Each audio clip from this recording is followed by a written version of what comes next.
Silakan teman-teman nanti mengaktifkan kamera. Jadi teman-teman sekalian, ini sebenarnya pertemuan kita ketiga terakhir ternyata. Kalau lihat di jadwal, itu hari Kamis ternyata libur. Jadi pertemuannya tinggal besok satu kali dan Jumat satu kali. Nah, makanya eh, sayang kalau tidak dimanfaatkan secara maksimal. Kita tinggal 3 kali pertemuan ini. Dan di waktu yang sisa ini, saya berharap teman-teman tetap terus memperhatikan. Di minggu ini, jadwal kita buat pagi ya. Jadi besok juga pagi, jam 9.30, dan Jumat rencananya juga pagi. Mudah-mudahan tidak ada perubahan lagi. Nah, hari ini teman-teman kita akan membahas tentang, sebentar, saya share screen. Modul 9 bab 3. Ya, modul 9 bab 3, mana dia? Oke, tentang entrepreneurial negotiation and communication skill. Nah, di sini ada kisah inovasi juga dari beberapa eh, entrepreneur yang sukses. Nah, salah satunya adalah Palantir Teknologi. Nah, Palantir Teknologi ini didirikan oleh Alex Karp, Peter Thiel, Stephen Cohen, Joe Lonsdale, dan Nathan Gettings. Jadi mereka ada berapa ini? 1, 2, 3, 4, 5. Kurang lebih 5 orang. Dan Alex Karp-nya sebagai CEO. Peter Thiel ini sebenarnya ini teman baik dari Elon Musk juga. Jadi bersama Elon Musk, mereka mendirikan di tahun 2002 ya. Tahun 2002 mereka mendirikan PayPal. Jadi apa namanya, sudah ya, kalau main di industri teknologi seperti ini, mereka memang sudah dari mahasiswa, dari siswa, dari SMA malah. Jadi kalau kita baca sejarah tentang Elon Musk, dia mulai berwirausaha, nilai-nilai atau jiwa entrepreneurship-nya dia sudah kembangkan sejak dia masih berada di bangku sekolah. Nah, kalau kita lihat industri teknologi memang paling banyak itu di Silicon Valley. Teman-teman kan sudah tahu apa itu kawasan Silicon Valley. Itu. Ada yang bisa kasih tahu apa itu Silicon Valley? Silicon Valley. Nah, Silicon Valley itu sebenarnya suatu kawasan ya. Ini kawasan di mana semua industri yang eh, berkecimpung dalam dunia teknologi dan komputer ya, itu berpusat di Silicon Valley. Ini berada di California bagian selatan ya. Jadi itu di San Francisco. Kalau ada teman-teman yang sudah pernah ke sana, di bagian San Francisco itu ada yang nama Silicon Valley. Dan di Silicon Valley ini kita tahu perusahaan-perusahaan yang lagi ngetop sekarang seperti apa? Apple, apalagi Google, apalagi teman-teman tahu yang di Silicon Valley ini. Banyak kan? Ada, ya sekarang sudah Facebook, sudah namanya Meta. Zoom juga sekarang yang sementara kita pakai sekarang ini, kantor pusatnya di daerah Silicon Valley. Nah, tapi untuk yang Palantir Teknologi ini yang didirikan oleh Alex Karp dan teman-temannya, ini dia sebenarnya di kantor pusatnya di Denver, di Colorado. Memang dari California ke Colorado itu cukup jauh. Kalau pesawat eh, kurang lebih sekitar berapa jam ya, 7 jam, 6-7 jam. Itu jauh juga dari, itu seperti Jakarta ke Papua mungkin, kurang lebih. Karena itu Denver itu sudah ada di bagian tengah, sementara California itu berada di agak ke di bawah Seattle. Nah, karena dia berdiri di Denver, di Colorado, itu kantor pusat dia, dan aktivitasnya memang secara operasional paling banyak di Silicon Valley, walaupun pen, eh, apa kantornya berdirinya di Denver, tetapi secara operasional itu di Silicon Valley. Nah, Palantir Teknologi ini eh, sebuah perusahaan lunak publik Amerika yang dia fokusnya kepada analisis big data. Nah, kenapa analisis big data ini menjadi penting? Karena memang kita tahu di era teknologi itu, zaman sekarang, kalau kita pegang data, itu menjadi suatu kekuatan. Orang tidak bisa membantah kalau kita punya data. Kemudian kita bisa meng-create suatu market kalau data kita bagus. Itu dalam dunia marketing. Tapi juga dalam dunia seperti intelijen, data ini sangat penting. Makanya Palantir ini dia dipakai oleh CIA, Departemen Pertahanan Amerika, pakai juga, dia kontrak dengan Palantir ini. Kemudian FBI juga pakai. Jadi memang banyak uh, perusahaan-perusahaan yang lembaga-lembaga intelijen yang membutuhkan data-data yang sebenarnya sangat kerahasiaan tinggi, dan itu butuh analisa yang akurat, itu biasanya diambil dari Palantir. Nah, sebenarnya Palantir ini, kalau teman-teman pernah nonton film triloginya The Lord of the Rings yang ditulis oleh siapa? J.K. Rowling.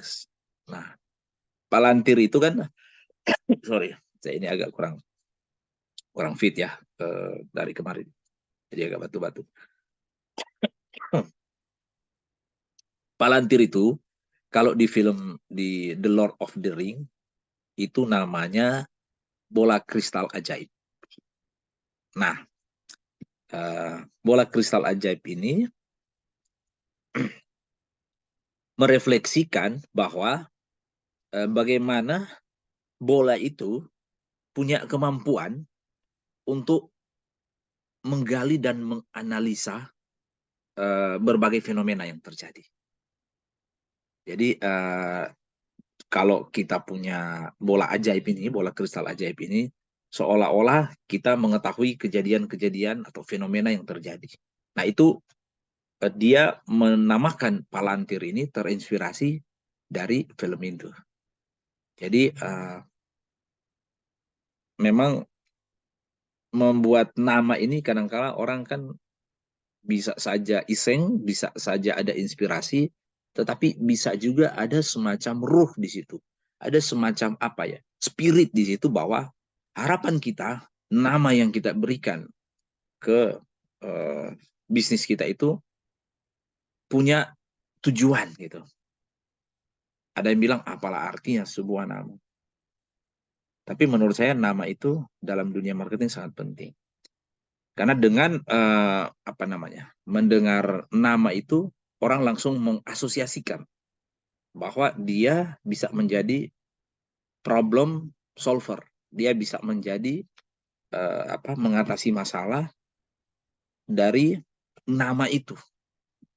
Atau slogan juga, seperti apa ya? Slogan Pegadaian, mengatasi masalah tanpa masalah. Padahal tanpa masalah itu bukan tanpa masalah, ya. Jadi kadang nama itu, teman-teman, membuat asosiasi kita, cara berpikir kita untuk melihat perusahaan ini atau produk ini punya makna yang bisa kita gunakan dengan tujuan untuk menyelesaikan persoalan kita. Nah, Ada dua proyek utama dari Palantir ini. Yang pertama itu Palantir Gotham. Palantir Gotham ini digunakan oleh analis kontraterorisme di komunitas intelijen Amerika Serikat, USIC, dan Departemen Pertahanan Amerika Serikat. Kemudian digunakan juga dalam rangka untuk menyelidik bila terjadi penipuan di Recovery, Accountability, and Transparency Board. Juga digunakan sebagai analis siber di Information Warfare Monitor. Jadi dia bekerja sama dengan lembaga-lembaga yang lembaga-lembaga ini sebenarnya mereka mampu menganalisa potensi-potensi seperti ada ancaman-ancaman, seperti ancaman terorisme, kemudian bagaimana ada gejala, misalnya ada pergerakan-pergerakan yang mengarah pada ancaman-ancaman terorisme, ancaman teror lah. Nah, Palantir ini mempunyai riset, mempunyai semacam lembaga, ya katakanlah lembaga survei, tapi bukan, cara kerjanya tidak seperti lembaga survei. Kalau lembaga survei itu metodenya hanya melakukan wawancara, kemudian dari data yang ada dibuatlah tabulasi, dan kadangkala analisanya tidak terlalu akurat. Tapi kalau Palantir ini, dia bekerja secara intel gitu. Kerjanya tidak kelihatan malah. Karena kalau kelihatan justru akan mudah ketahuan. Makanya datanya dipakai oleh Departemen Pertahanan Amerika dan juga komunitas intelijen Amerika yang bergerak di bidang terorisme. Nah, di Indonesia sebenarnya ada ini kan. Kita punya badan intelijen yang banyak. Dari tentara ada yang namanya Badan Intelijen Strategis, BAIS. Kemudian di kepolisian juga ada. Kalau kita tahu Intel di polisi kan ada. Kemudian lembaga resmi yang namanya juga BIN, Badan Intelijen Negara, itu juga ada. Nah, seperti di Amerika itu ada yang CIA, ada yang apalagi FBI dan segala macam. Itu lembaga negara yang bekerja sama dengan Palantir. Nah, kita di Indonesia memang belum ada lembaga yang seperti Palantir ini. Jadi biasanya kita hanya mengandalkan seperti BAIS, lembaga intelijen yang dimiliki oleh tentara, kemudian lembaga intelijen yang dimiliki oleh negara, BIN. Tapi belum seperti Palantir Gotham. Jadi kalau data yang Palantir ini memang sangat dipercaya, sangat kredibel. Nah, kemudian ada juga yang kedua itu proyeknya Palantir Metropolis. Nah, ini sebenarnya lebih kepada bagaimana memproteksi saving atau mengamankan transaksi finansial, transaksi keuangan. Biasanya itu digunakan oleh lembaga perbankan. Dan mereka punya klien yang banyak. Selain lembaga federal USIC, dia juga melayani pemerintah negara bagian dan pemerintah daerah serta perusahaan swasta di sektor keuangan dan kesehatan. Jadi ada dua main bisnis, ada dua bisnis utama, yang dua project yang dia operasionalkan ya. Mulai dari bagaimana memberikan data yang akurat terhadap antisipasi pencegahan terorisme. Yang kedua adalah bagaimana dia dikontra oleh lembaga-lembaga keuangan dalam rangka mengamankan transaksi keuangan mereka. Nah, di negara kita ini sudah banyak sebenarnya lembaga-lembaga yang memproteksi bagaimana transaksi keuangan di negara kita sebenarnya, supaya potensi seperti sekarang lagi rame soal skimming, soal penipuan dunia digital dan segala macam. Nah, itu lagi diupayakan oleh, nah kalau kita masih diurus oleh Menkominfo sebenarnya, Kementerian Komunikasi dan Informatika. Belum diurus oleh lembaga seperti Palantir yang ada di Amerika. Kita berharap memang ada lembaga yang betul-betul kredibel.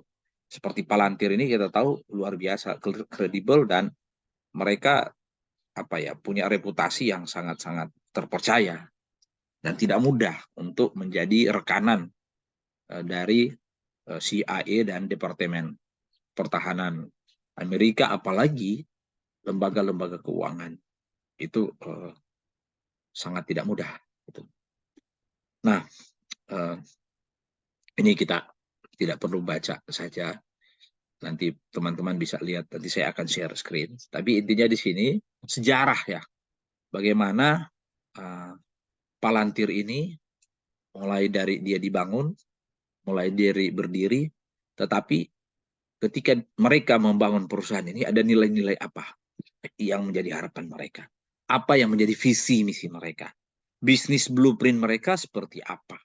Nah, ini yang harus kita belajar dari uh, Palantir ini. Nah, kita tahu sebenarnya teman-teman, membangun sebuah bisnis itu pertama kan harus ada yang namanya bisnis blueprint. Di sana kita mencantumkan, menuliskan visi misi kita ke depan seperti apa. Apa yang menjadi tujuan dari perusahaan ini. Kemudian kalau di bisnis blueprint sebenarnya dia ada lima tahap bagaimana menyusun sebuah bisnis blueprint yang baik. Mulai dari siapa kita, siapa perusahaan kita, apa yang menjadi jadi mulai dari who ya. Kemudian mengapa ya, why-nya apa? Mengapa kita mendirikan perusahaan ini? Kemudian di mana perusahaan ini berdiri? Kemudian apa juga nilai-nilai nanti yang akan kita, dampak apa yang akan kita berikan ketika perusahaan ini berjalan? Apa yang menjadi visi misi besar kita dan target-target kita, baik itu 5 tahun, 10 tahun, bahkan 100 tahun.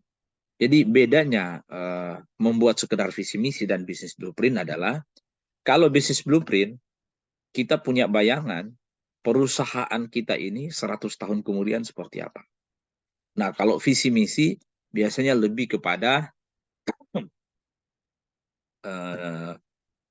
bayangan kita di pikiran bahwa kita mau jadi seperti apa. Artinya detailnya tidak ada. Tapi kalau bisnis blueprint, kadang-kala di situ detail. Dituliskan tahun depan, bulan Januari misalnya, tanggal berapa, saya sudah punya bisnis di sini dengan nama apa, dan sudah mempekerjakan berapa orang. Nah, itu biasanya agak detail. Kemudian di tahun berikutnya, tahun 2025, saya berharap perusahaan saya sudah ada di minimal 2 kota dengan 3 cabang misalnya, dan mempekerjakan sekian orang. Nah, itu biasanya agak detail begitu bisnis blueprint.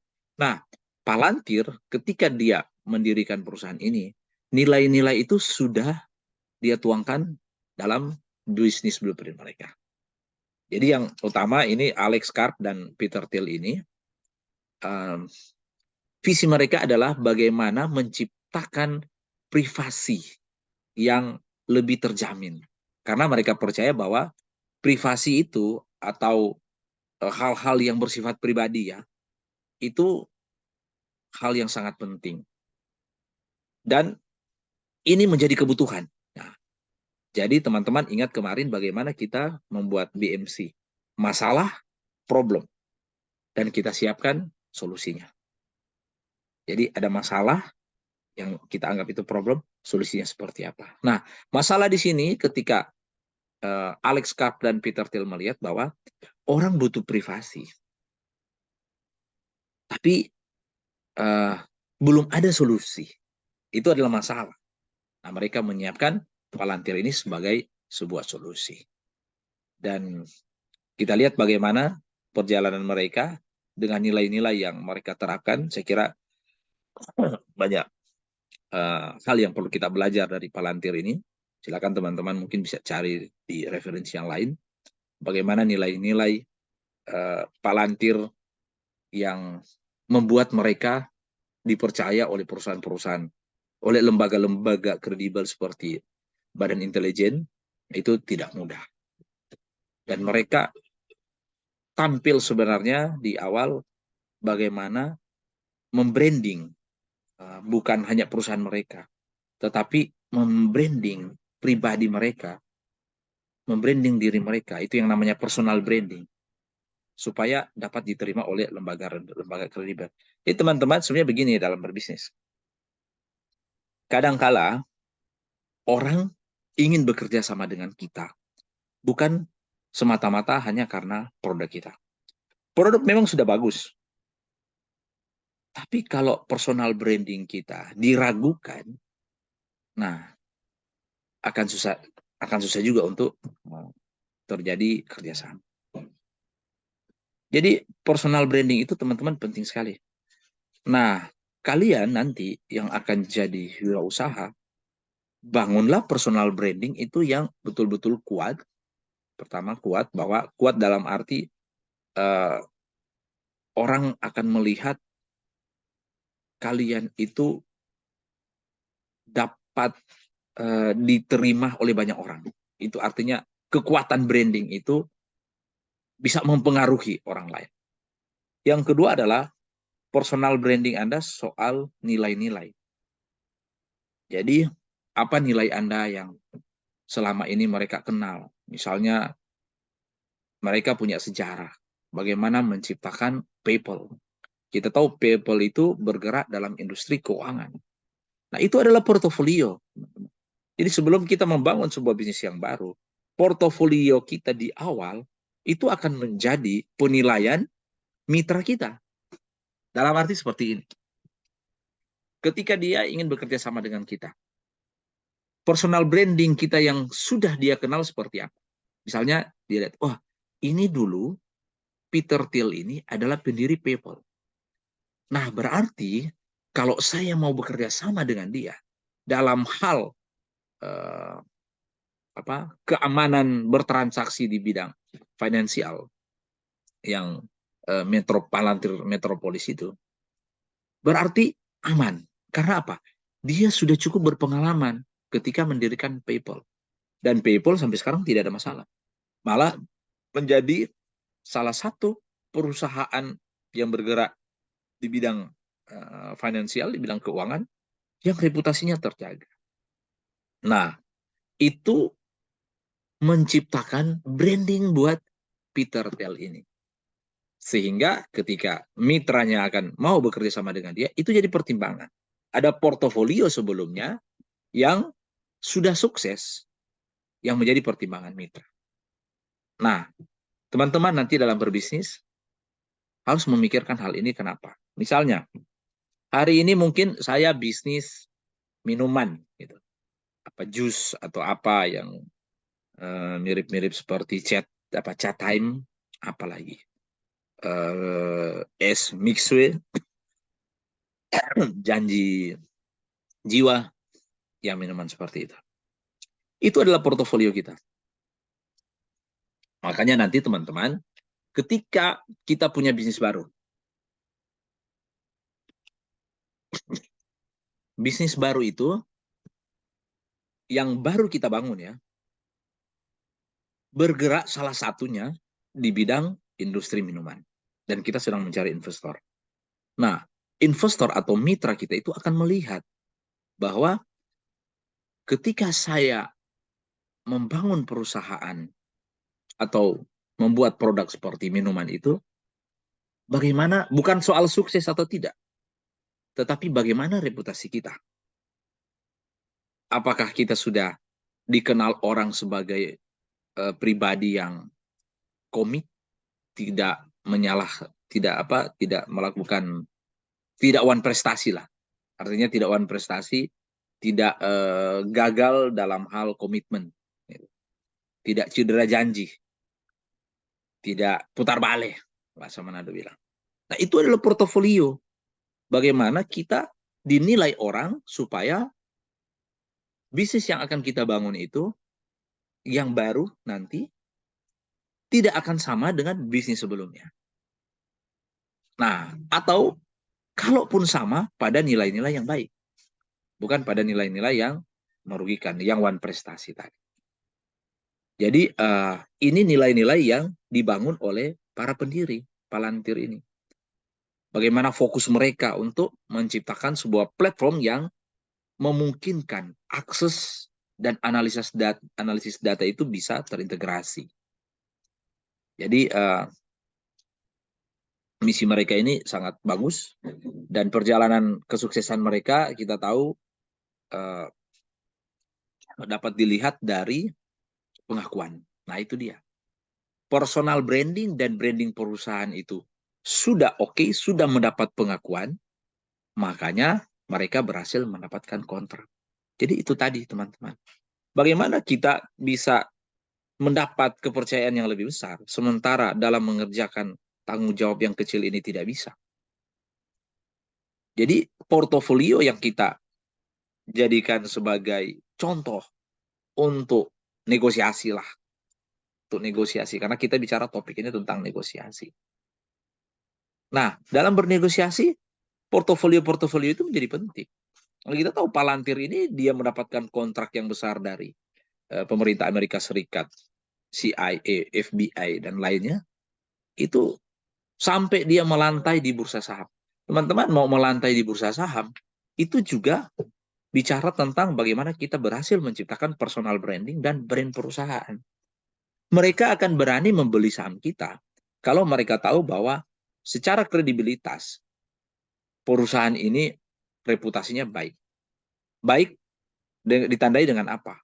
Dia dikontrak oleh perusahaan-perusahaan besar, agensi-agensi pemerintah Amerika Serikat, Badan Intelijen Amerika Serikat. Itu meningkatkan kredibilitas dan reputasi. Sehingga ketika mereka ngelantai di bursa saham, itu dengan percaya diri mereka tidak usah takut-takut lagi bahwa perusahaan mereka itu akan tidak diterima atau tidak laku dalam menjual saham.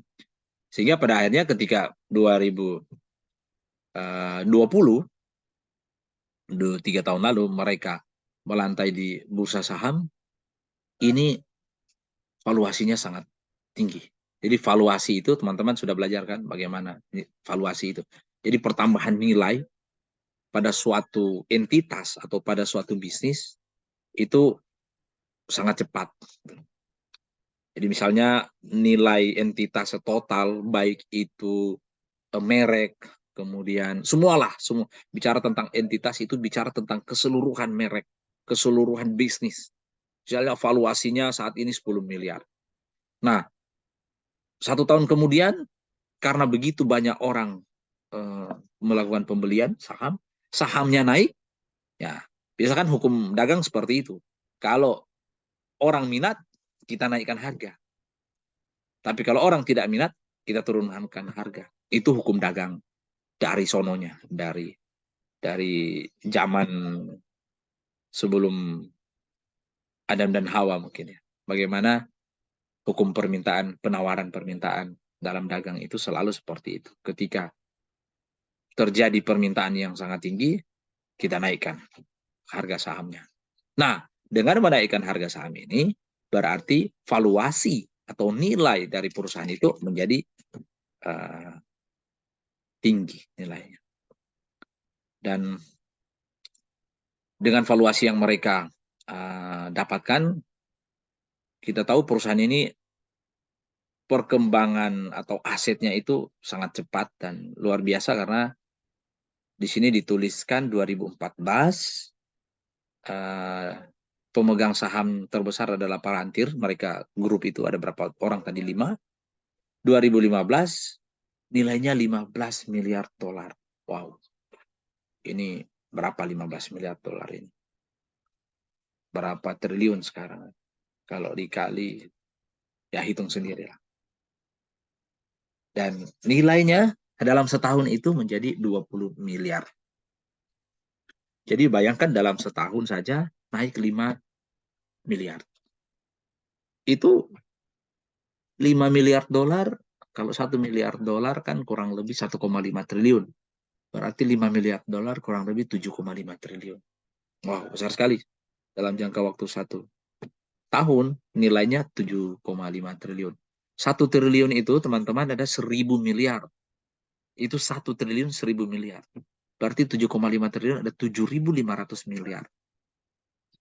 Nah, berapa banyak tuh itu? 7.500 miliar. Memang setelah 2015 mereka mendapat karena ini sebenarnya modelnya startup juga. Mereka mendapat kucuran dana sekitar 880 juta US dan mereka tidak melaporkan labanya. Sorry teman-teman, tadi yang 1 miliar dolar itu bukan 1,5 T ya. 15 T itu tidak salah. Cobalah hitung sendiri. Nah, kita tahu bagaimana teknik negosiasi yang mereka terapkan dari Palantir ini sehingga mereka bisa, ya boleh dibilang mereka bisa sukses. Teman-teman. Nah, apa yang kita perlu belajar dari teknik-teknik negosiasi yang diterapkan oleh Palantir ini? Yang pertama, bagaimana mereka berhasil menyampaikan atau mereka berhasil mengkomunikasikan nilai-nilai inti dari produk mereka kepada calon pelanggan. Jadi penekanan di sini mereka sampaikan bahwa mereka itu unik karena hanya mereka yang bisa menyiapkan itu dan mereka jamin mereka mampu untuk memberikan data itu yang mana data itu bukan sekedar data sembarang. Jadi keunikan mereka di situ. Selalu kan teman-teman kalau dalam berbisnis bahwa kita harus mempunyai diferensiasi yang bermanfaat. Bukan sekedar beda. Beda sih boleh-boleh saja. Tetapi kalau beda tanpa manfaat, nah itu percuma. Itu tidak laku. Nah, Palantir telah menekankan soal diferensiasi yang bernilai. Karena apa? Mereka memberikan data, menganalisa data yang mereka yakin bahwa data itu bukan sembarang data. Jadi inilah yang menjadi strategi negosiasi mereka. Sehingga ya kita lihat bagaimana CIA dan FBI, Departemen Pertahanan Amerika, boleh menggunakan jasa mereka. Mereka mampu mengkomunikasikan itu. Kita unik dengan manfaat yang tidak bisa diberikan orang lain. Nah, itu.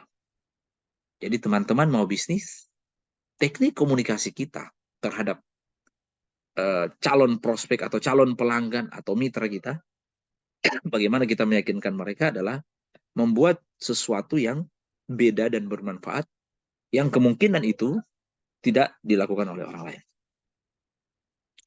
Kalaupun dilakukan oleh orang lain, itu mungkin ya secara reputasi dan kredibilitas itu berbeda. Artinya mereka lebih menonjolkan nilai-nilai yang manfaat langsung lah gitu. Asas manfaat sebenarnya.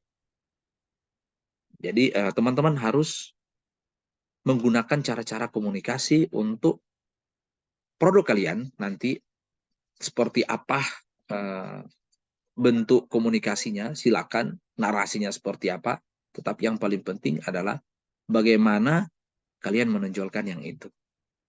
Bahwa beda tetapi bermanfaat. Nah, itu yang dilakukan oleh Palantir. Kemudian yang kedua adalah bagaimana Palantir tahu CIA atau mitra mereka ini membutuhkan data ini. Jadi karena Palantir memahami kebutuhan dari calon dia, itu ini pemahaman terhadap kebutuhan. Ya kalau di ilmu sederhana tentang marketing tentang sales itu kan ada yang namanya metode SPIK gitu. Jadi situasional, problem, implikasi dan kebutuhan atau SPIN. Situational, problem, implication dan need. Nah, jadi Palantir tahu dengan menggunakan metode SPIN ini, dia tahu need mereka apa gitu. Tapi dia juga membaca situasi. Jadi jalan ini ilmu sederhana spin ini, situasional, problem, implikasi, need. Nah, dengan dia memahami need mereka, kebutuhan mereka, dia menyajikan data itu tadi. Yang di riset itu bukan abal-abal. Ini ada yang bocor ya. Oke, saya lanjut ya. Jadi data yang mereka sajikan itu bukan cuma dapi punggu di mana sekedar, nah, kadang kita ya sudah kalau disuruh bikin tugas ambil saja sembarang-sembarang, pada akhirnya tidak memiliki diferensiasi dan tidak menjawab kebutuhan yang seharusnya. Makanya ketika periksa misalnya dosen periksa tugas ini, dia lihat mahasiswa satu, wah ini kok sama seperti copy paste saja. Semua mahasiswa ada 30 mahasiswa, jawabannya mirip-mirip. Malah ada yang copy paste, tidak diparafrasekan. Jadi parafrasekan saja malas. Nah, ini disiapkan oleh Palantir dengan sangat hati-hati. Jadi bagaimana dia memberikan itu ke pelanggan dia, supaya jangan sampai pelanggan menganggap dia ini memberikan data yang asal-asal. Jadi teman-teman, kalau ingin bekerja sama dengan orang lain, data yang kalian berikan, terutama data keuangan, kemarin kita sudah bahas itu, penting sekali.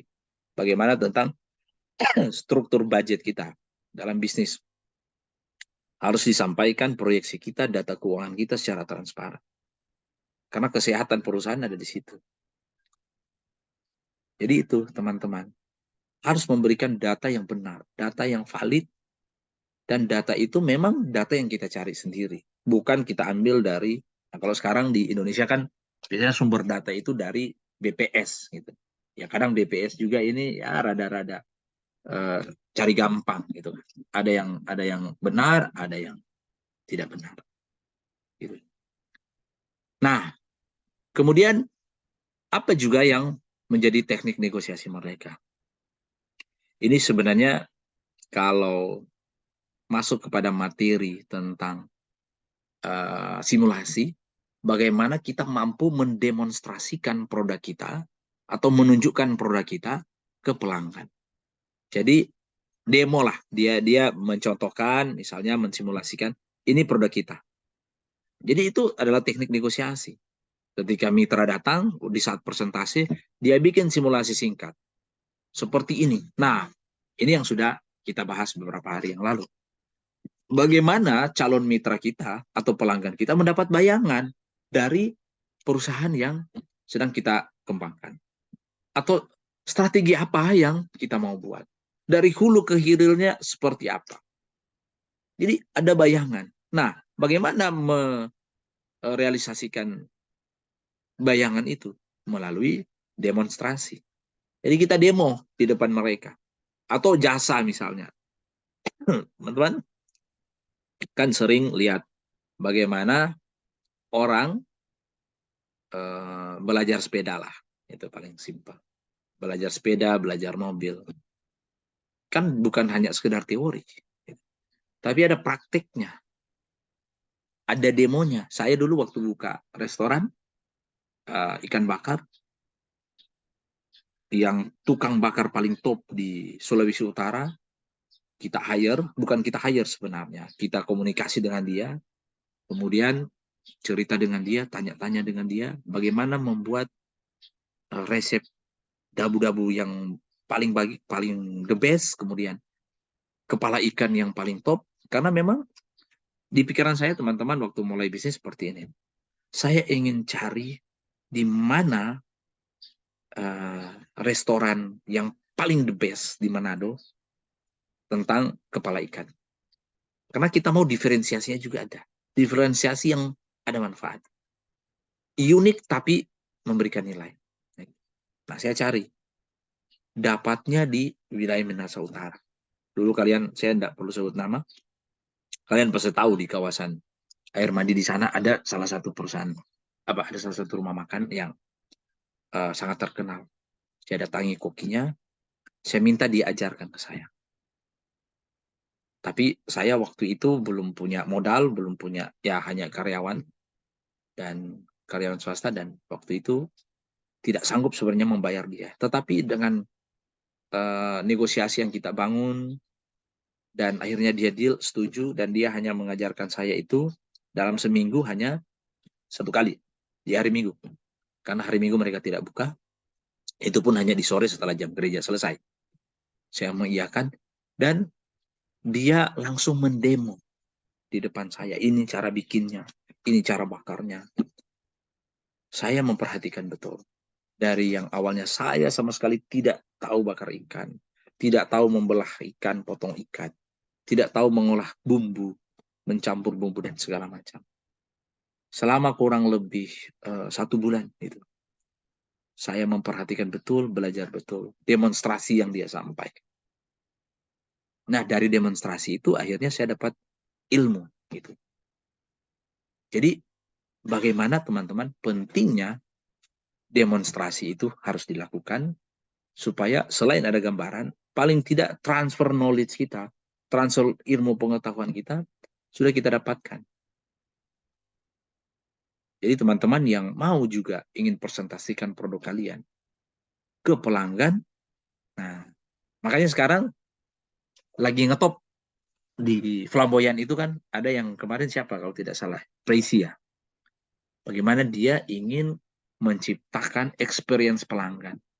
Jadi pelanggan itu ketika datang disampaikan silahkan setelah order mau masak sendiri kan, itu kan dalam rangka menciptakan experience. Tapi diajarkan seperti apa, ada instruksi. Nah, itu kan tujuannya sebenarnya demonstrasi. Bagaimana mendemonstrasikan produk kita. Kesannya apa? Kesannya itu lebih kuat. Karena bagi kita pelanggan, kalau experience seperti itu, kita mendapat apa ya, ilmu baru, pengalaman baru, tetapi juga rasa ya. Ini bicara tentang perasaan bahwa emosional lah, bicara tentang emosional. Itu lebih kuat sebenarnya. Karena teman-teman harus tahu bahwa di dunia ini ya, kalau yang dalam bisnis itu, sebenarnya kita jual emosional, bukan rasional. Contoh, ada tas atau jam tangan. Jam tangan, eh, kemarin, apa tadi malam ya, saya lihat mereka lagi membahas, ada jam tangan salah satu anggota DPR RI yang harganya 12 miliar. Teman-teman bisa bayangkan, itu kan sudah tidak rasional. Jam tangan harga 12 miliar. Padahal jam tangan mungkin kita bisa beli dengan harga 50.000 sudah bagus. Tapi ini jam tangan 12 miliar. 12 miliar cuma laku teman-teman. Ada orang yang beli. Nah, apakah itu rasional? Tidak. Itu bukan lagi rasional, tetapi emosional. Begitu juga dengan apa? Tas gitu. Kita lihat ibu-ibu tas ada yang harganya 1 miliar. Macam-macam. Apakah itu harga rasional? Enggak lagi. Tapi lebih kepada emosional.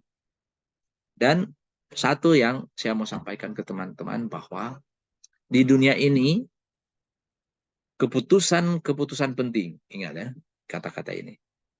Keputusan-keputusan penting diambil bukan berdasarkan pertimbangan rasional.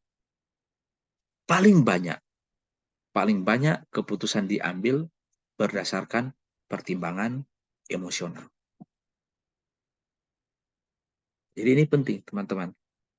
Contoh, saya ambil contoh. Ketika secara rasional ada aturan yang melarang kita untuk impor beras. Karena secara rasional, secara masuk akal ini ya, bahwa kita negara agraris dengan luas 63 juta hektar lahan kering dan sekitar 10 juta hektar lahan padi. Secara rasional, ini kan rasional, harusnya kita tidak boleh impor. Karena dengan lahan sebesar itu, harusnya kita mampu. Tetapi secara emosional, kita harus melakukan impor. Tahun ini 2023, kita melakukan impor sebanyak 2 juta ton. Itu kalau dikonversi nilai, kalau harganya 10.000, kurang lebih 20 triliun. Banyak sekali. Teman tahu, kenapa harus diambil keputusan untuk mengimpor? Karena kalau tidak melakukan impor, orangnya nak makan. Nah, itu keputusan emosional.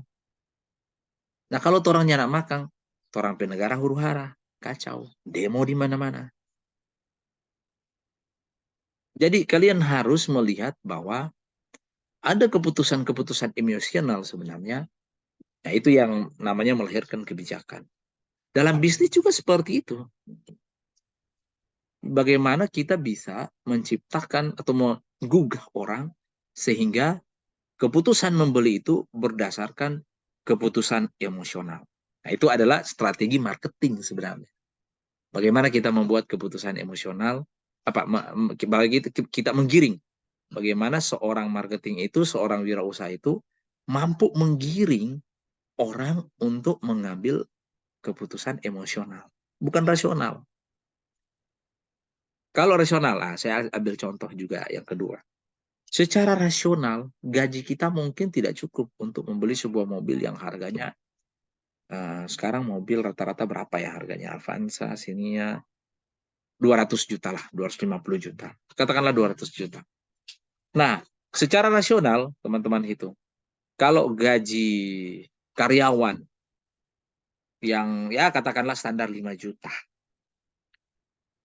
5 juta kalau dia ada anak, biaya sekolah anak, biaya kebutuhan rumah tangga, dan belum kebutuhan skincare dan segala macam, itu 5 juta kadang tidak cukup. Biaya pulsa, biaya entertain, biaya duduk di rumah kopi, 5 juta tidak cukup. Tapi kenapa kita memaksakan diri untuk membeli mobil yang harga 200 juta? 200 juta itu kalau disimpan 5 juta setiap tahun, itu butuh berapa tahun ya? 1 tahun 60 juta kalau 5 juta. Ini tidak pakai-pakai dengan catatan gaji kita tidak pakai-pakai. 5 juta, 12 bulan, 60 juta. Berarti butuh kalau dia 3 tahun, 6 kali 3, 18, 180 juta. Butuh 3 tahun, 4 bulan. 3 tahun, 4 bulan itu 40 bulan. Jadi selama 40 bulan harusnya secara rasional kita tidak menggunakan gaji kita untuk apa-apa, hanya untuk sebuah mobil yang harga 200 juta. Ini belum hitung bunga. Karena kalau kita kredit, bunganya itu mobil yang harga 200 juta, itu biasanya total di akhir kita bayar sampai 380 juta. Bunganya itu sampai 100%. Karena dari 200 juta ke 380 itu ada 180 juta. Hampir 2 kali lipat. Coba teman-teman lihatlah di hitung-hitungan. Selama ini kan kita punya hitung-hitungan yang tidak rasional. Tapi karena emosional ingin tampil, ingin kelihatan ada mobil, ingin bergaya, orang lihat wah kita so makmur. Makmur dan sejahtera itu kan beda. Makmur soal rasa, makmur soal penampilan, sejahtera itu soal rasa. Nah, kita ingin melihat bahwa orang melihat kita itu makmur, akhirnya kita mengambil keputusan yang tidak rasional, keputusan yang emosional. Tetapi inilah dalam bisnis, melakukan keputusan emosional. Nah, jadi itu adalah negosiasi-negosiasi yang dilakukan oleh pelantir. Kemudian mereka juga bagaimana strategi komunikasi mereka. Mereka berusaha membangun kemitraan jangka panjang. Ya, jadi bukan hanya sudah kita satu kali beli, tetapi mereka merancang bahwa kontrak yang dilakukan ini saling keterikatan, saling ketergantungan. Itu adalah bentuk komunikasi. Kemudian bagaimana juga tim. Nah, ini ya. Tim yang mereka bentuk di Palantir ini merupakan tim yang solid, yang kompeten dan berpengalaman. Jadi mereka punya kemampuan untuk menganalisa yang kuat dan punya kemampuan dalam mengkoleksi data yang sebenarnya data itu tidak bisa dikumpulkan oleh orang lain. Jadi itu kehebatan mereka. Ini yang menjadi nilai jual mereka. Jadi ini adalah strategi komunikasi yang dibangun oleh Palantir sehingga mereka bisa bukan hanya survive, tetapi menjadi pilihan. Gitu. Nah, uh, itu beberapa hal yang bisa kita belajar dari apa namanya Palantir ya, teman-teman. Mereka begitu sukses dan sampai di sini sebelum kita masuk ke sesi 2, apakah ada pertanyaan?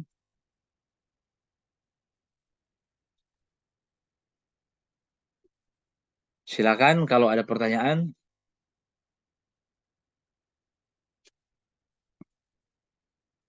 Karena kita mungkin tinggal sesi kedua ini 15 menit lah. Nggak sampai juga. Oke, kalau tidak ada pertanyaan, kita break selama 5 menit ya, teman-teman.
Hmm. Ya, oke.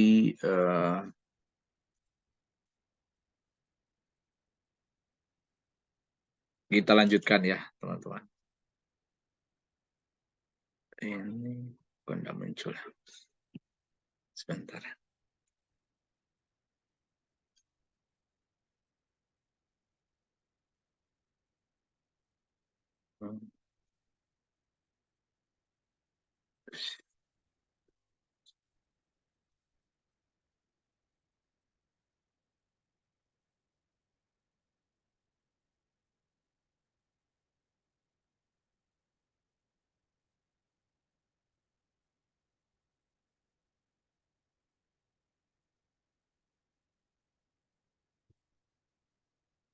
Loh, ini nggak muncul lah layar.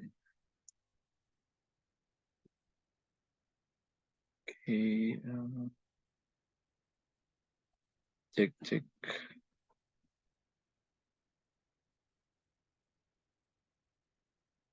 Ya sudah, nggak apa-apa. Ini layarnya nggak bisa dibuka ya. Saya lanjut saja ya. Sekarang kita masuk ke sesi 2. Nah, ini sebenarnya yang sesi 2 ini sudah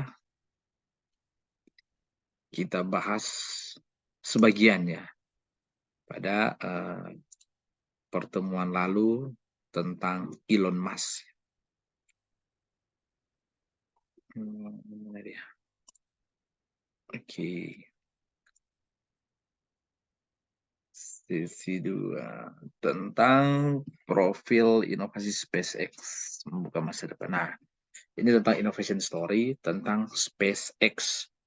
Nah, SpaceX ini kan ya, sebagian kalau tidak salah kita sudah bahas pada pertemuan kapan itu ya? Pekan lalu. Tapi kita bahas tentang Tesla kan. Nah, ini tentang SpaceX. Nah, ini sebenarnya eh, perusahaan antariksa ya. Dia bergerak di antariksa dan dia milik swasta. Jadi kalau Amerika punya NASA, ini swasta. Dan Elon Musk mendirikan ini sudah lama, tahun 2022 juga. Jadi sudah 21 tahun. Nah, tujuannya sebenarnya eh, bagaimana dia ingin mengurangi biaya keluar angkasa dan ingin membuka jalan bagi eh, umat manusia lah itu ke planet lain. Jadi siapa yang mau berminat sebenarnya dia ya lebih kepada menyiapkan sarana ini, transportasi ini. Dan ini sangat ambisius sebenarnya. Bagaimana SpaceX ini cukup terkenal sekarang karena boleh dibilang idenya kan gila. Ini menyiapkan alat transportasi untuk kita ke luar angkasa. Nah, kita lihat bagaimana SpaceX ini, nah ini sejarah dia berdiri, teman-teman bisa baca ya semua. Jadi ada roket yang, nah ada roket yang pertama kali dia luncurkan itu namanya Falcon sebenarnya. Nah, Falcon ini ada Falcon 1 sampai sekarang berapa ya? Falcon 9 kalau tidak salah. Dan ada juga yang Falcon Heavy. Nah, Falcon 9 itu roket yang paling banyak dia luncurkan itu. Dan memang sudah dipakai ya untuk kirim muatan keluar lah ke, dia sudah mengirimkan muatan ke orbit orbit bumi itu ya. Jadi di bumi kan ada orbit-orbitnya yang paling paling rendah. Nah, itu sudah ada uh, sudah pakai yang Falcon 9 ini. Dan dia sebenarnya masuk uh, material itu ke Stasiun Luar Angkasa Internasional, ke ISS gitu. Jadi ini sifatnya komersil ya. Kemudian ada juga Dragon Capsule. Nah, SpaceX juga mengembangkan kapsul. Jadi kita tahu ada kapsul yang bernama itu Dragon ya. Dan ini juga sudah mengirimkan kargo, sudah mengirimkan muatan itu ke sudah mengorbit ke ISS juga gitu. Jadi Dragon Capsule ini dia semacam wahana juga ya, wahana antariksa yang dia bisa kembali ke bumi. Ya. Tapi aman. Jadi kalau teman-teman kalau naik wahana, anggaplah kita di tempat permainan tuh. Jadi naik wahana roller coaster misalnya kan. Naik roller coaster putar-putar. Akhirnya berapa kali dia kembali lagi ke titik nol. Nah, kapsul ini yang dinamakan Dragon ini, dia bisa kembali. Jadi sampai ke apa orbit yang tadi kirim ke ISS itu, kirim sebagai kargo, kemudian dia bisa kembali lagi. Nah, ini gila memang. Luar biasa Elon Musk ini. Kemudian yang paling keren sebenarnya uh, tentang ini dia Starship. Nah, ini Starship ini gila ini kan. Ini misinya mau ke Mars ini. Jadi bagaimana lebih jauh lagi kalau tadi orbitnya masih orbit bumi yang paling rendah, ini ke Mars.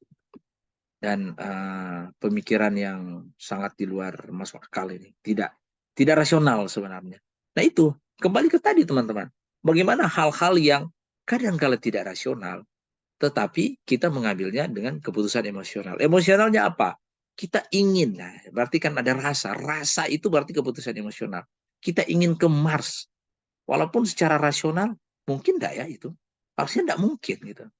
Tapi bagaimana Starship ini yang dibuat oleh Elon Musk ini, dia ingin orang mendarat ke Mars, jadi ke bulan, dan beberapa planet lain, dan itu bisa kembali juga. Jadi kalau lihat di gambar ini, dia bisa muatannya bisa lebih banyak, bisa lebih besar. Kalau yang Dragon tadi, kita lihat gambarnya yang reusable rockets ini ukurannya mungkin lebih kecil.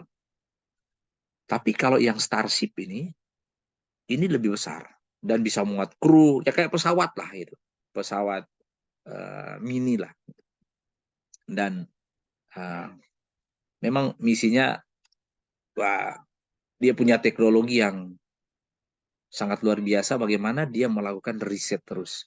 Nah, sebenarnya teman-teman, kalau kita lihat apa yang dilakukan oleh SpaceX ini, dia ingin mengkomunikasikan.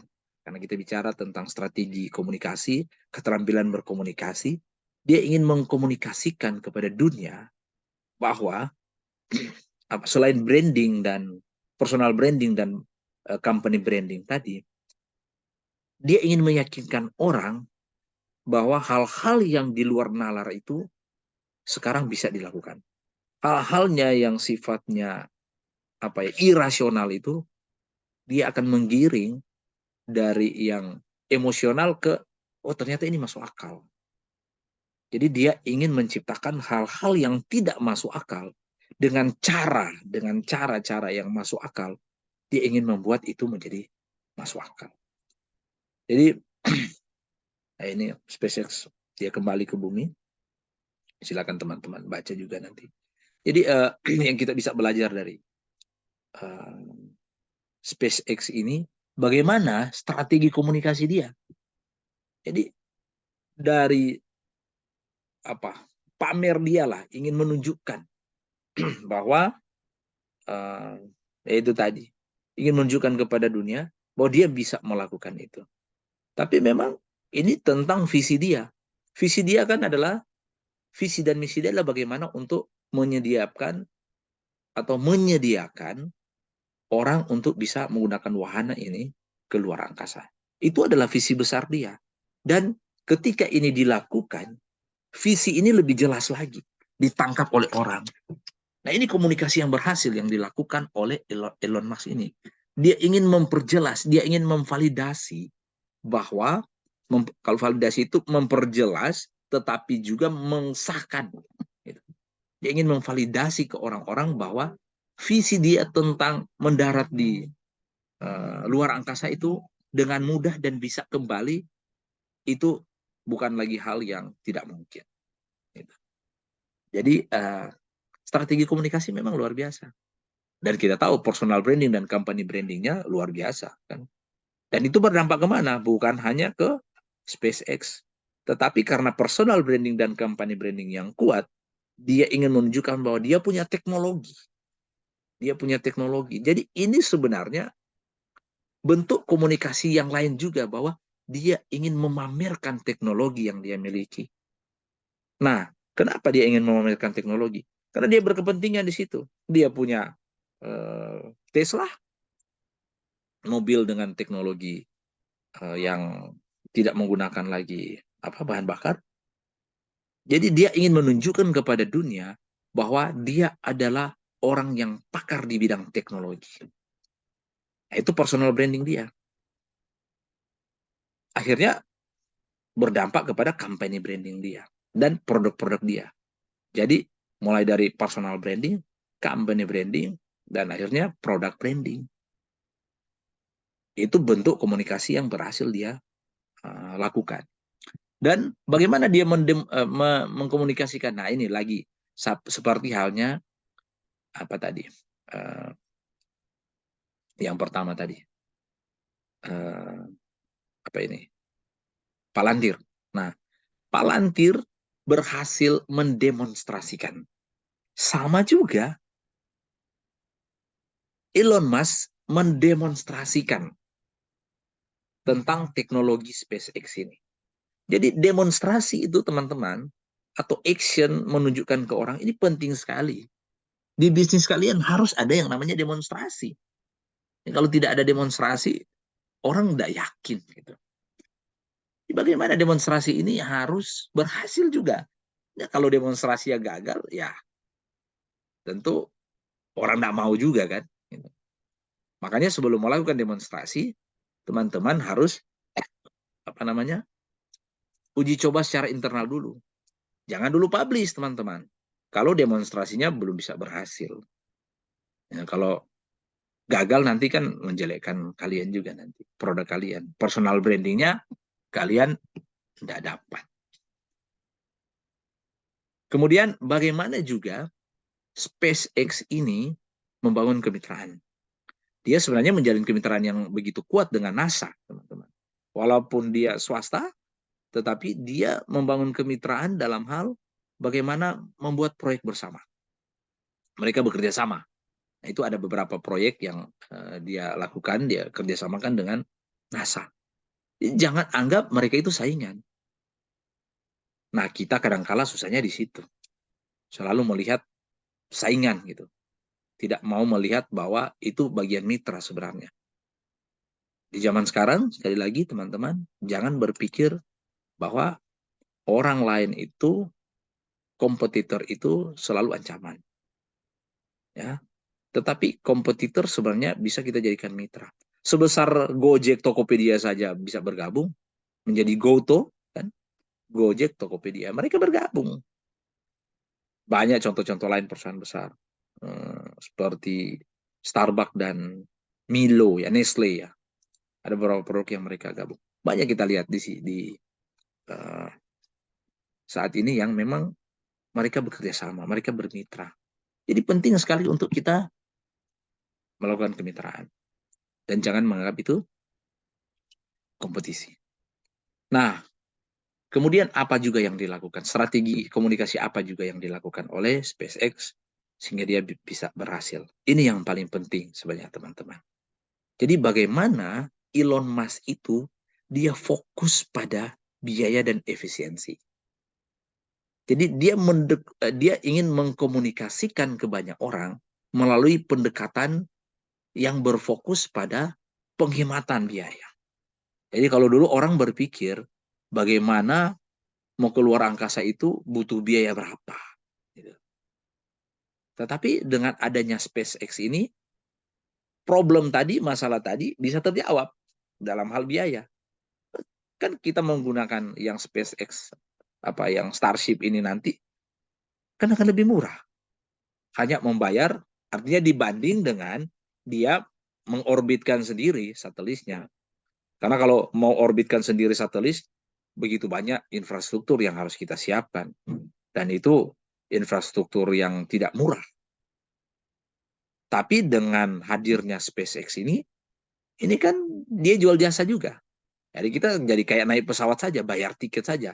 Jadi kita tidak perlu membeli pesawat, kita tidak perlu menyiapkan bandara, kita tidak perlu menyiapkan bahan bakar, kita tidak perlu, ya banyak urusan lah sebenarnya. Kira-kira gambarnya seperti itu kalau dalam hal biaya. Nah, Elon Musk membaca itu sehingga dia menyiapkan fasilitas ini untuk apa? Mengakomodir keinginan banyak orang. Nah, ini manusia kan ada ya berapa sekarang tuh orang? 7 miliar ke 8 miliar manusia. Diperkirakan 2030 kita ada 9 miliar manusia. Masa dari 9 miliar manusia ini kok nggak ada 100 orang yang akan keluar angkasa dengan duitnya yang begitu banyak. Kita pernah lihat kejadian kapan ya? 2 minggu lalu apa 3 minggu lalu orang-orang kaya melakukan ekspedisi ke dalam laut berapa meter ya? Mungkin sekitar 1.000 meter apa berapa meter? Saya kurang tahu persis. Tetapi uh, apa informasinya seperti ini bahwa ini terdiri dari orang-orang kaya. Mungkin mereka ada 10 orang ya, dan duitnya banyak sekali. Dan mereka mengambil keputusan yang tidak masuk akal. Mereka mengambil keputusan yang irasional. Bukan berdasarkan keputusan rasional, tapi berdasarkan emosional. Tapi apa yang terjadi teman-teman? Mati mereka semua. Tidak ada yang selamat di kedalaman 10.000 meter atau 1.000 meter. Itu kejadian bulan lalu kalau tidak salah, apa awal bulan. Ada 10 orang mungkin, orang kaya di dunia melakukan itu. Nah ini kan hal-hal yang kadang-kadang kita memikirkan tidak ada orang yang nekat melakukan itu. Tetapi Elon Musk tahu bahwa ada orang yang segila itu ingin melakukan perjalanan ke Mars. Karena itu adalah apa perasaan yang sangat spesial yang tidak bisa dimiliki oleh semua orang. Nah itu, makanya terjadilah apa yang namanya keputusan yang tidak masuk akal. Keputusan yang irasional. Tapi keputusan berdasarkan emosional. Jadi hal-hal ini yang menjadi apa strategi dari SpaceX ini sehingga dia berhasil ya secara bisnis kita lihat bagaimana valuasi perusahaan dia karena kalau dia tidak berhasil tidak mungkin dia menjadi orang ya sekarang nomor 2 kalau tidak salah. Sebelumnya kan dia nomor 1 orang terkaya di dunia. Ukuran keberhasilan kan bukan sekedar bicara tentang asumsi, tetapi berdasarkan data dan fakta. Bahwa datanya memang seperti itu. Dia menjadi salah satu orang terkaya di dunia. Artinya yang dia lakukan ini ya mungkin buat sebagian orang tidak akan masuk akal. Tetapi ternyata hasil yang dia apa namanya dia ciptakan ternyata masuk akal juga kan. Nah, jadi teman-teman, uh, kalian yang akan jadi calon-calon wirausaha, terapkanlah strategi komunikasi yang tepat pada bisnis kalian. Kita sudah belajar banyak di beberapa kali pertemuan. Mungkin di setiap pertemuan itu ada apa ya statement-statement yang hampir sama, mirip tentang bagaimana menjadi wirausaha. Mulai dari strategi, taktik, dan nilai-nilai dan value. Semua itu tentang komunikasi kita. Bagaimana kehebatan kita mampu mengkomunikasikan ide bisnis kita. Bagaimana kita mampu mengkomunikasikan strategi kita ke siapa saja. Entah itu pelanggan, entah itu calon mitra kita, atau siapa saja. Karena itu yang paling penting adalah komunikasi. Kalian harus membangun keterampilan komunikasi. Seorang sales itu bisa jualan banyak karena dia mampu meningkatkan keterampilan komunikasi dia untuk menawarkan. Nah, itu dia dapat bukan hanya 1-2 kali belajar. Itu by proses dan dia mendemonstrasikan itu. Saya ingat waktu saya jadi sales dulu, 15 tahun lalu, saya sering mendemonstrasikan di depan cermin. Bagaimana saya bersikap, bagaimana saya menawarkan, saya berhadapan dengan customer. Seolah-olah yang di hadapan saya itu, di cermin itu, orang yang sedang berbicara dengan saya adalah pelanggan. Kalian harus melakukan cara-cara seperti itu. Itu sebenarnya simple, tidak susah, sangat mudah. Atau kalian di zaman sekarang, nggak usahlah pakai cermin. malah sudah lebih canggih, teman-teman. Kita bisa mengedit atau melihat rekaman, misalnya pakai handphone taruh di depan, kemudian kita demonstrasikan presentasi kita, bla bla bla, setting waktu. Karena kita lihat di situ hal-hal apa yang perlu kita perbaiki. Teman-teman tahu tujuan saya merekam setiap perkuliahan ini juga adalah apa? Saya juga masih belajar. Dan mungkin saya lihat di sini tidak semua mengulang kuliah ini. Saya setiap hari saya harus mengulang. Dan saya ingin tahu di mana yang harus saya perbaiki. Saya lihat di YouTube dari 40 mahasiswa, ya yang Mbak Uni mungkin cuma 12 orang, 13 orang, belasan lah. Tidak semua. Ya, itu sih terserah kalian. Tetapi yang saya mau sampaikan bahwa begitu pentingnya kita mengulangi diri, begitu pentingnya kita melihat apa yang sudah kita lakukan, supaya dari situ kita belajar untuk memperbaiki. Bisnis juga seperti itu. Bisnis itu soal bagaimana melakukan secara berulang-ulang sehingga kita mendapatkan pola yang tepat. Karena tidak ada bisnis yang dilakukan pertama kali itu langsung sukses. Tidak ada. Semua harus melalui proses. Elon Musk melakukan itu. Palantir melakukan itu. Mereka by proses. Dan saya yakin mereka juga mengulang, dan terus mengulang. Sehingga bisa jadi. Nah, kalian silakan di bisnis, apa yang akan kalian lakukan tergantung dari kalian. Sukses bisnis yang akan kalian kan bukan tergantung di saya. Saya hanya fasilitator saja menyampaikan. Tetapi keberhasilan kalian terletak di tekad dan kemauan kalian. Kalau pada akhirnya kalian gagal, yaitu urusan kalian. Dan kalau pada akhirnya kalian sukses, nah itu juga karena keberhasilan kalian. Bukan karena kami, para pengajar.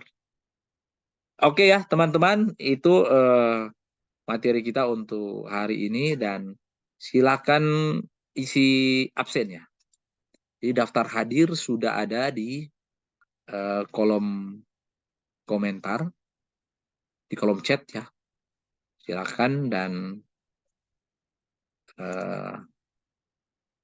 ada 29 orang.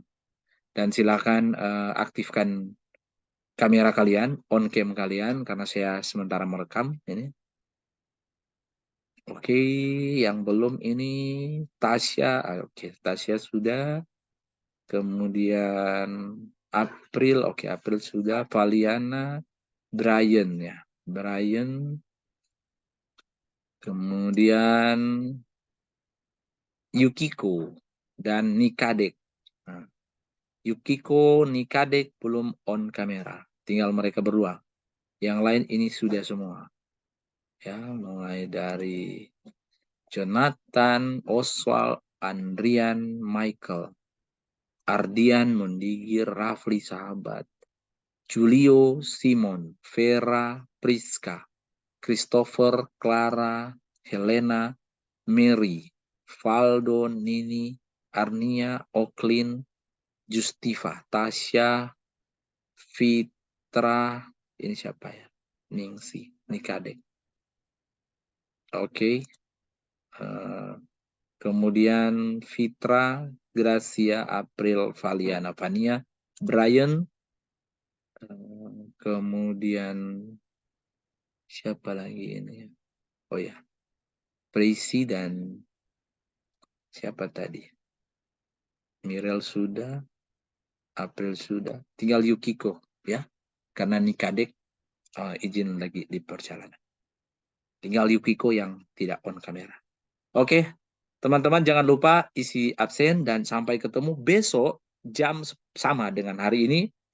Jamnya 9.30 ya, jam 9.30 kita ketemu. Oke, makasih semuanya. Bye-bye. Makasih benar. Terima kasih, Menel. Sama-sama, terima kasih. Makasih, Menel. Yuk, makasih.